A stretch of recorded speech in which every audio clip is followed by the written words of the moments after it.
سکون حاصل کرنے کا سب سے آسان طریقہ یہ ہے کہ انسان سکون کے حصول کی تمنا چھوڑ کر دوسروں کو سکون پہنچانے کی کوشش کرے۔ غم کو بھی اسی طرح قبول کرو جس طرح خوشی کو قبول کرتے ہو۔ دونوں ایک ہی مصنف کی لکھی ہوئی ہیں۔ جس کی شکل انسان والی ہو اس کی مدد کرتے وقت مذہب نہ پوچھنا، بس مدد کرو اس کی۔ اگر تم راستے جاننے والے ہو تو جو گمراہ ہے وہ تمہاری ذمہ داری بن چکا ہے۔ غم اور پریشانی دراصل انسانی فیصلے اور اللہ کے حکم کے درمیان فرق کا نام ہے۔ اصل بادشاہی یہ ہے کہ آپ کے پاس سب سے بڑا علم ہو اور آپ اپنی زندگی سب سے کمزور آدمی کے برابر رکھیں۔ کسی کی یاد میں جاگنے والا کبھی بدقسمت نہیں ہو سکتا۔ کسی کے درد میں رونے والا دنیا کے ہزار غم سے آزاد ہو جاتا ہے۔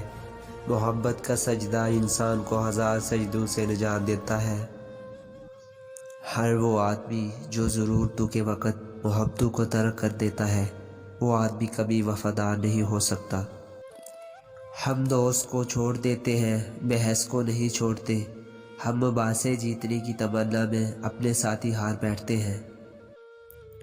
زندہ رہنے کی سب سے اعلیٰ مثال حضور نبی کریم صلی اللہ علیہ وآلہ وسلم ہے۔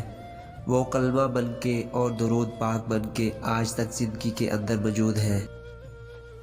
مشاہدہ نہ ہو تو صرف علم سے راستہ نہیں ملتا، لہٰذا جب تک اللہ سے تعلق نہ ہو تو بات سمجھ نہیں آتی۔ پسند کو چھوڑنا بڑا مشکل ہوتا ہے اور ناپسند کو قبول کرنا بڑا مشکل ہوتا ہے، اور یہ کر جانا اللہ کے بڑے شکر کا مقام ہے۔ کوئی ایک چہرہ باقی چہروں سے الگ اور نمایاں نظر آنا شروع ہو جائے تو سمجھ جائے کہ محبت کا خطرہ ہے۔ انسان کی تقدیر اس کے مزاج کی شکل میں اس کے اندر موجود رہتی ہے۔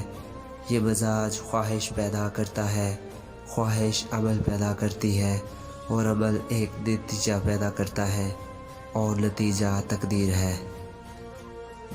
امتحان میں اگر کوئی سوال اٹک جائے تو اگر اچانک استاد کا چہرہ یاد آ جائے تو سوال حل ہو جاتا ہے۔ وہ چہرہ جو آپ کے دل کو قرار دے وہ آپ کے ذہن کو بھی بیدار کر دیتا ہے۔ سب سے بڑی قوت برداشت ہے، سب سے بڑا عمل صبر ہے، سب سے بڑی عبادت تسلیم و رضا ہے، اور سب سے بڑا حاصل اس کا فضل ہے۔ اللہ آپ پر مہربانی فرمائے۔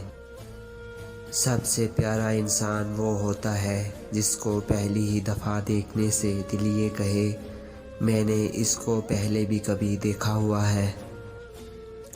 اتنا تو معلوم ہے کہ ہم جلدی میں ہیں، ہمیں کس بات کی جلدی ہے یہ معلوم نہیں۔ دعا کی سب سے بڑی خوبی یہ ہے کہ جہاں دعا مانگنے والا ہے وہی دعا سننے والا ہے۔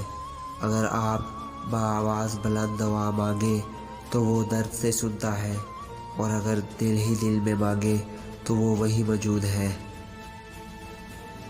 غم کی بڑی کارروائی یہ ہے کہ وہ تمہیں بہت ہی نرم کر دیتا ہے۔ اگر غم نہ ہو تو انسان پتھر ہی رہتا ہے۔